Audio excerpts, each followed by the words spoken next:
Our guest for today has coached principal actors for more than 3,000 hours on the sets of motion pictures and national television shows. He served as an acting coach for 20th Century Fox Studios under a multi-year exclusive contract coaching actors for television projects.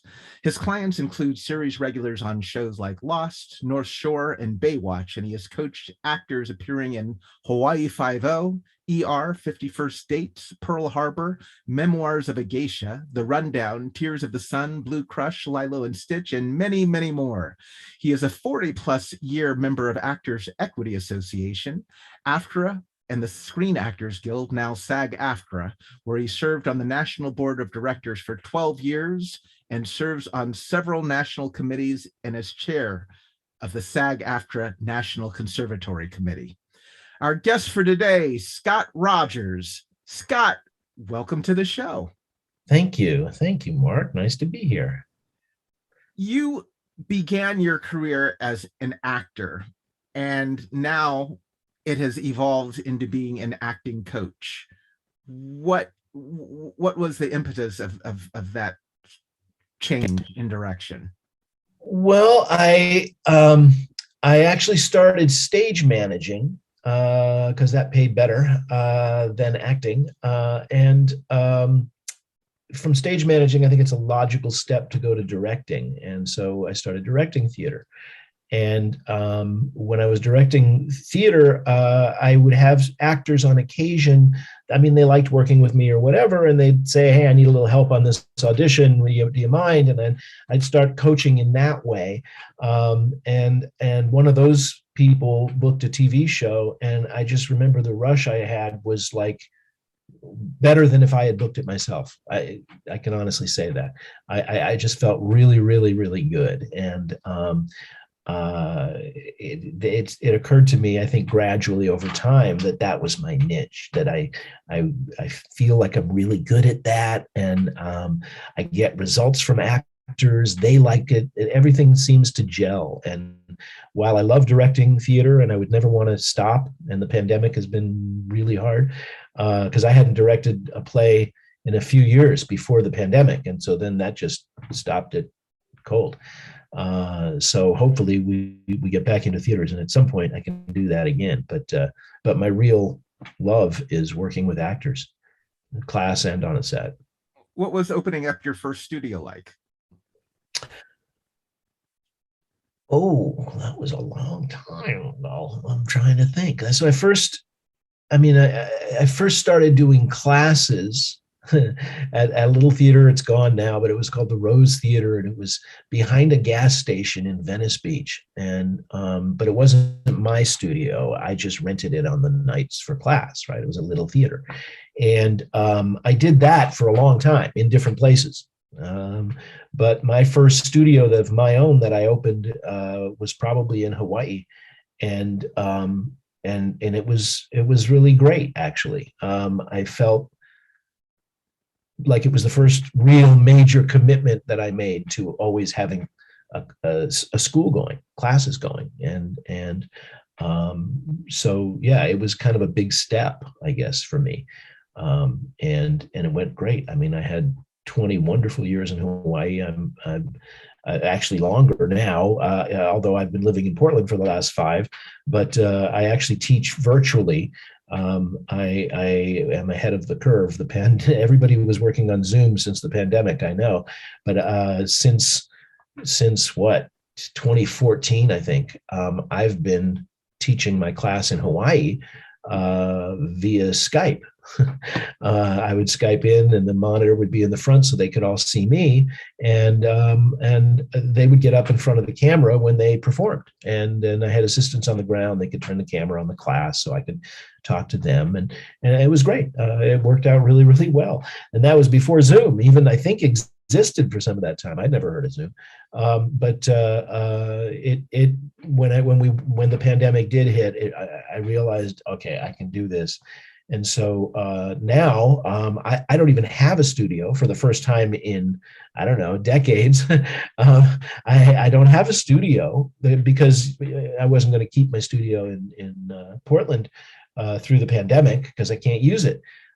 So I'll probably open it up again at some point. But now I have virtual classes in not just Hawaii, but I have my Portland class has turned into a class for the Western United States. And I have students from Seattle, Portland, Los Angeles. I have some interest from someone in San Diego, a few people in Salt Lake City, people in Idaho, one in Kansas. That's the farthest one. And so, you know, because of the time difference, I like to try and keep it in just the Western states. And then I teach occasionally other classes, and I'll do that like sometimes in the Eastern states, like Atlanta, New York, all up there, Pittsburgh, Philadelphia, all those kinds of cities have actors, you know. So Zoom is kind of a cool thing for someone that teaches acting on camera, because it works as well as class in person. And I mean, I miss being in person, and I'll probably pull the Portland class and you know, at some point, hopefully pandemic ends, and I'll teach those in person, but I'm going to keep the others going because it works great. And you know, I can work with someone anywhere. Well, you were certainly one of the more respected and successful acting coaches in town. Well, you know, in town, even though you're teaching over Zoom. But what were some of the obstacles that you had to overcome to be? I mean, it's still, I'm sure, required some work. I mean, pursuing an acting career requires some work as well as some luck, and I'm sure being a success at anything requires certain obstacles for one to overcome. What were some of yours? Some of my obstacles. The fact that the biggest one is the fact that not every show needs an acting coach. You know, they have to hire certain union positions, and they don't really have to have an acting coach. And it's odd for me because the shows that don't have a coach, I wonder what is it that they do for the actors, because directors in television, they don't really, well, they don't at all coach the actors. And in fact, on most shows, the directors are the newbies that come in. All the series regulars, they know their characters. They've been playing them for years sometimes. So, you know, the director's not going to come in and the first episode he directs, he's going to tell the actor about his character. That ain't going to happen. But when I work on a show, it does, because I work with them constantly, every week, every episode, and while they're changing out directors every episode, it's a constant for the actors, and so they actually do really appreciate it. But yeah, there's no requirement, so only a few shows hire their own coach. I get hired by actors outside of that, sure, but I would love that. How closely do you work with the director when you're working on a show, or are you just spending 99% of your time with the actors? So I would say 99 is probably the right number. Usually I will go up and introduce myself if it's a new director, or if they've done an episode before, then I go over and talk to them. And I tell them, because they're not used to working with a coach sometimes. And I tell them, first and foremost, I'm not here to direct. I know that. I want to make sure you know that. My job is hopefully to help you get what you want from them. And if at any time you want to tell me, I'm happy to listen. Otherwise, I work with them in the trailers and I work with them here. I will be hopefully completely out of your sight and mind. And usually most directors are okay with that. There have been a couple that weren't. But we've worked through those things. I can think of maybe two, and that's out of because on episodic you're getting a new director every week a lot of times, and so they may come back every other show for a few, but it's they use a lot of different directors, and so really I can think of two. One that I won over. And is now still a friend of mine on Facebook and all that. So we still talk and everything, but he hated me. And he's kind of I'm not going to say who he is, but he was a well-known actor. And then he became a director of episodic, and he's directed a bunch of episodic. And he got pissed off when I was introduced to him. He looked at me. He didn't say hello. So right from the start, without you having done anything, he takes out his phone. He's looking at me. He doesn't say hello. He takes out his phone. He calls up the co-executive producer, and he says, "Hey, Frank, they just introduced me to this acting coach. Acting coach? Well, I don't need a fucking acting coach. What the hell is that? Dialogue coach, whatever, right?" And then that right goes, in front of you. Right in front of me. I'm standing right there. And then he goes, "Well, I don't need one, and I'm not working with." Yeah. I understand. Yeah, but I've been an actor for a long time, and yeah, right. No, of course that makes sense, but okay. And he hangs up, and he looks at me and he says, "I don't need a fucking acting coach." And that was it. And so I thought, oh, good. This is going to be a great 10 days, right? Oh, yeah. Working on this episode. And I stand off to the side as he's, shooting the scenes and stuff. And I want to step in on occasion, but he's like really firm. And I work with them in the trailers and stuff. That's okay. But sometimes when there's newer actors, so they're shooting this rape scene, right? and it's supposed to be really scary. And they just pulled 3 extras, right? They have like 3 lines total spread between them.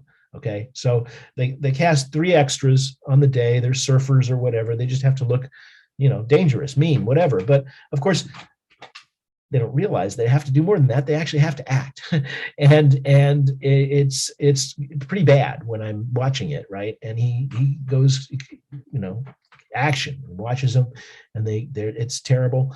He's like, cut, and I look at him and I say, could I go in? I don't need any help. I'm like, okay.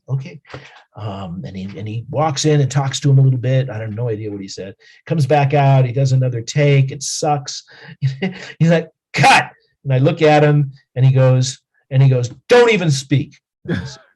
Okay. And then he taught me something. A really good lesson.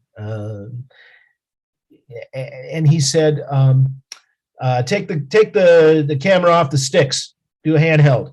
And what he did was he had the handheld, and he basically had the camera. I don't know if you can see me now, but the camera was doing this kind of stuff, and moving all the way. And so you weren't seeing the actors at all, really. You didn't see their faces at all. You saw the girl's body. She's in a bathing suit, and their bodies, and occasionally flashes of their head, but it felt and looked dangerous and scary.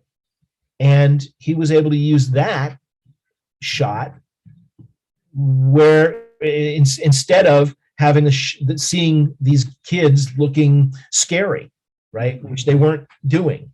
Now, I think I could have gotten it for him, but he didn't want it. He didn't want any help at all. And it was really weird. And we went to lunch, we broke for lunch after that and went back in the van, and he just like calls again. I just don't need this, Frank. You know what I mean? I can hear it. We're walking to the van. Like he knows I'm right behind him.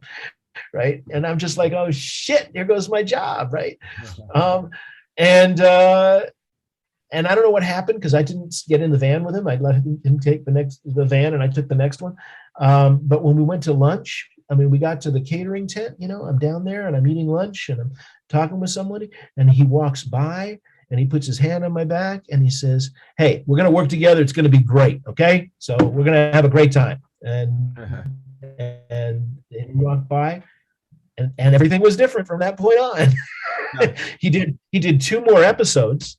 Mm-hmm. And loved me the whole time. Not just worked with me, loved me. He was like telling me how much he loved me and telling others how much he loved me. And I don't know what happened, but it wasn't anything I did. I'm not saying I turned him around because I somehow worked out. It just worked out. I think it was Frank, the executive producer. Well, you have multiple directing credits under your belt for theater, I know. Have you directed any film or television? Is being an acting coach, being on the set, perhaps a path to get an opportunity to direct one of these episodes, or is that? I have no desire at all to direct television. I've directed a couple of short films that I'm not particularly proud of. I can't say I would never want to direct a film again. I might, but it's just not my thing. I think you need a certain amount of cameraman in you. And so I would much rather work as an acting coach on a film with a director that understands that acting and wants a coach because they understand that it's only going to help them when it's on set. So yeah, that's more for me. Yeah. I love directing theater though. Always love that. What do you enjoy about teaching the most? It's probably ego. I really, really enjoy watching people get better. I enjoy being able to watch their scene and say, you're doing this, you're doing this, you're doing this. And then they go, oh, and they go back and do it again. And then it's better. And they don't realize sometimes, like I'll say something like, okay, you need more emotion, but I don't want you to deal with that. All I want you to do is don't move and really look into the person's eyes and start from this line. Ready? Stand by. It's a pickup. Ready? And action. And all we're seeing is her on the screen, right? And because she's more still, people don't necessarily understand this, but it's true. Is because she's more still, she felt the emotion more. And because she's really looking into the person's eyes when she's talking, she felt it even more. And so whereas she was trying to cry, and what I was seeing was her making noises like that, when she did it again, the tears came so naturally, and it was so real and beautiful. It was a beautiful moment. And it was just an adjustment that we did as though we were shooting. We weren't, but it was like, okay, try it again. Go back to this line, still rolling. And I gave her the adjustment, and we went. And that to me, that's awesome. I love that. Well, I know that you said that a lot of shows, it's not like every show has an acting coach, but a lot of actors use acting coaches. And I had no idea how prevalent they were until, conducting some recent interviews with some actors. And if you're going out for anything significant or even not so significant, you can pretty much bet that your competition is going to have worked with an acting coach. How can what advice could you give to someone on how to be to open up one's own studio and start a class of their own, conduct a class of their own? I mean, that's a hard question. I don't know. I mean, I think, for me, it was other people telling me that I was good at this.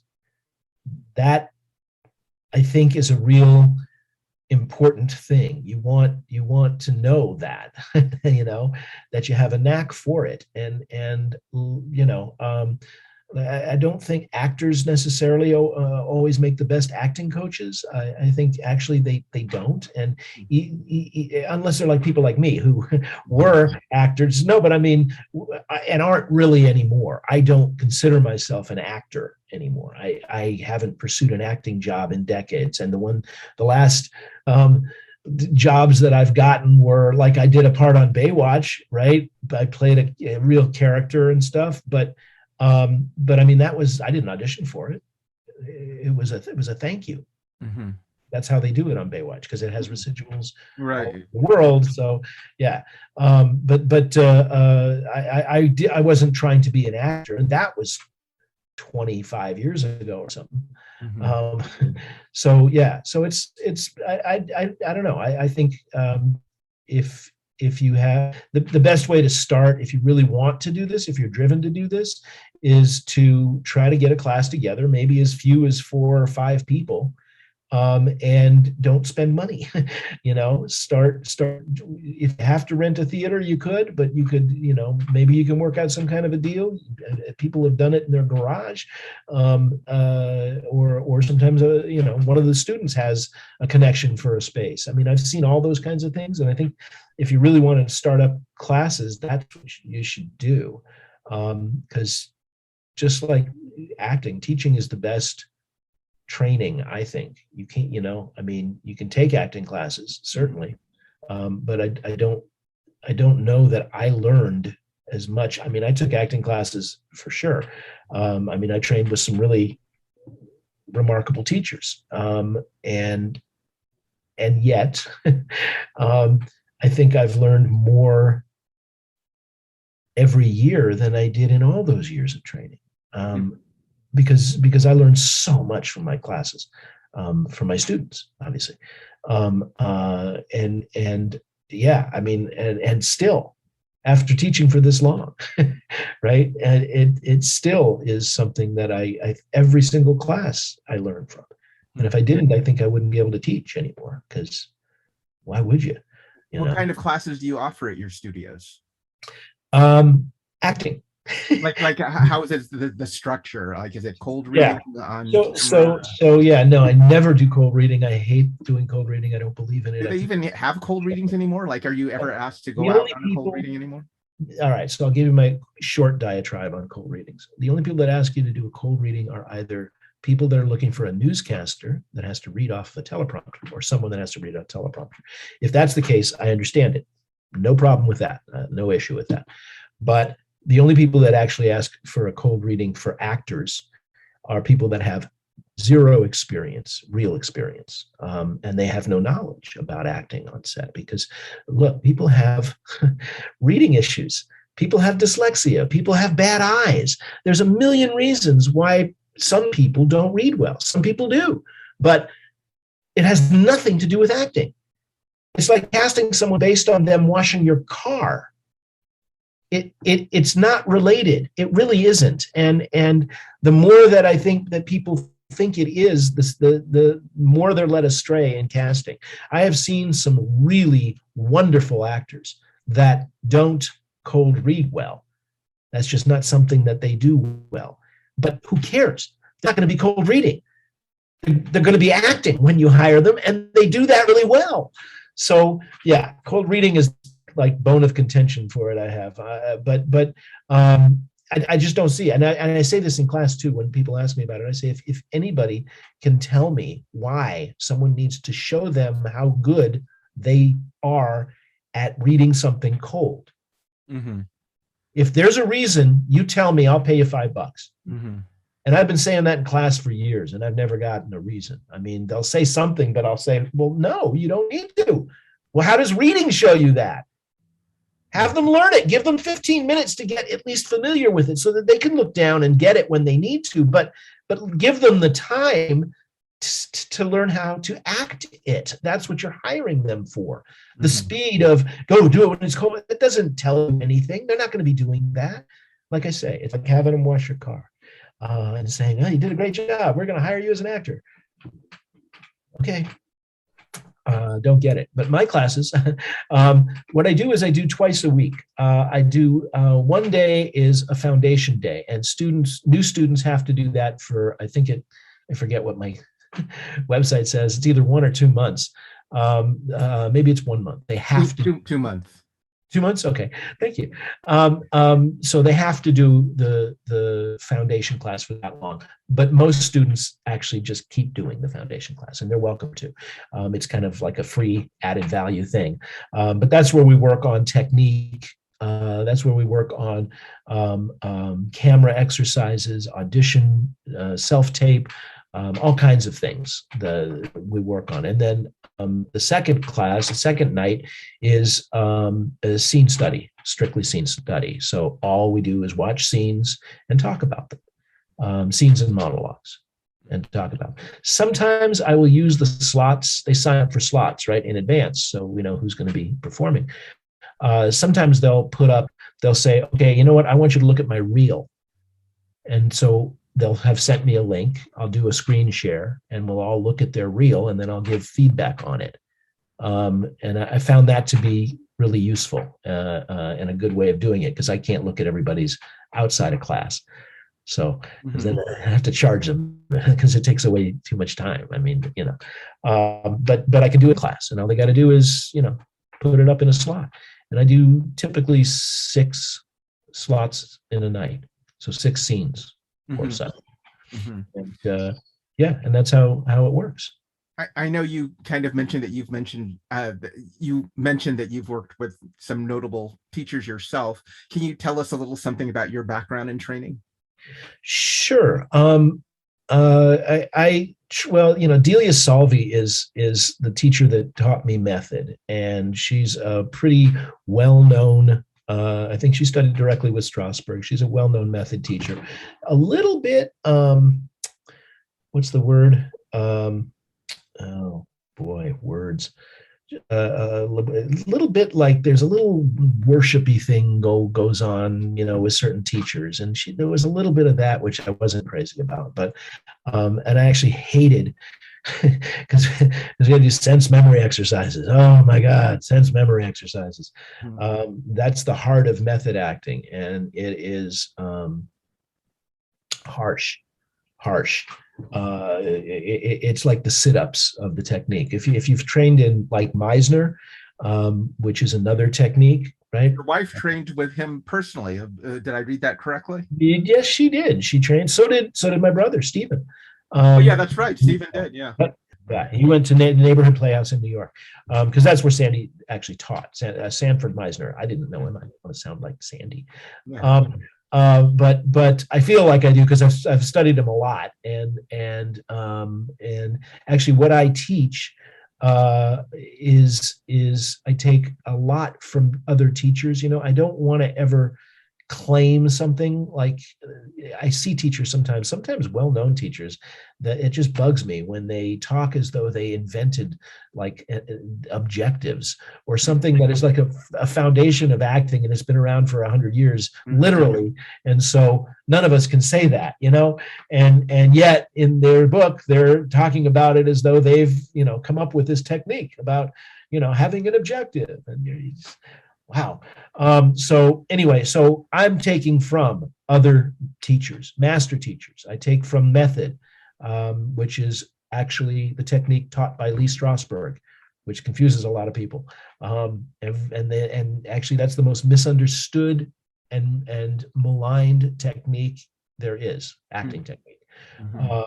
The other technique that I teach a lot of is the Meisner technique, which is what, we were saying, a neighborhood playhouse is where Sanford Meisner taught.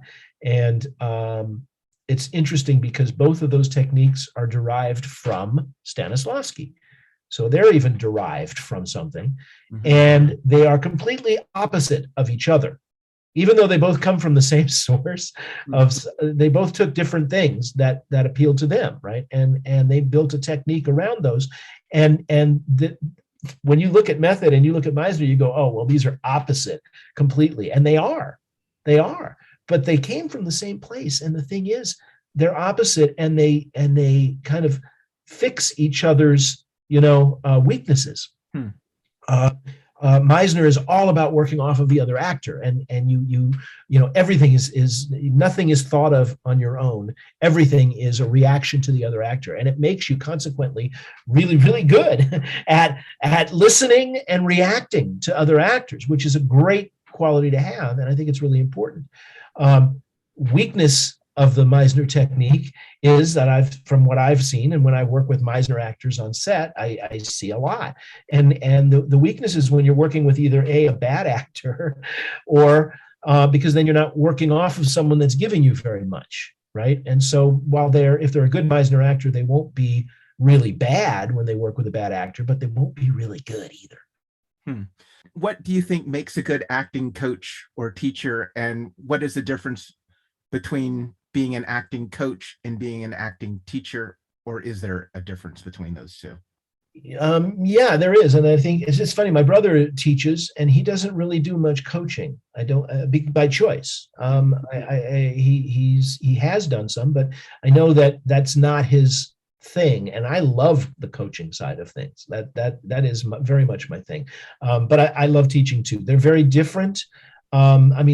Ultimately, they're the same. They're working with actors individually, but the dynamic in a class is a group setting, and I find that to be more exhilarating. And you can fix, like I fix something with one actor, but everybody in the class goes, right, and they get it, and that to me is really fun and rewarding. Right, when I'm coaching, it's just the one-on-one, and that's all. And I'm, that's why sometimes people ask me questions. They'll call me up, and I'm just like, what? Ask me in class. And it's not because I don't want to talk to them at all. I'm happy to chat with them. But if they're asking me a question about acting or the business, if I answer it to them, then I answer it once, and one person knows. If I answer it in class, 20 people know, and a lot of times 14 of them didn't know. So yeah, so I like that. That's fun. What are some of the techniques that you teach actors or challenges that you've had with actors in bringing a script to life? Well, I was saying that earlier the Meisner and method are two techniques that I use quite a lot when I coach, because, as I say, they complement each other so well. The things that one is weak at, the other is strong at, and then I use also. And this is weird, but I use teachers that have nothing to do with acting or film and television, even, or even acting. They have to do with like, well, one of them is a street performer, and from Colombia, but his exercises, some of them are the best for acting on camera, even though there's no camera, and he wasn't thinking of that at all. But they give you an ability to focus that is, it's almost like it was designed for actors on camera, and it completely isn't. So I found interesting things to utilize in techniques other than acting too, and I find that they can really help acting when you're working on camera. Do you find that there are any differences in working with an older actor versus working with a younger actor? Oh yeah, sure.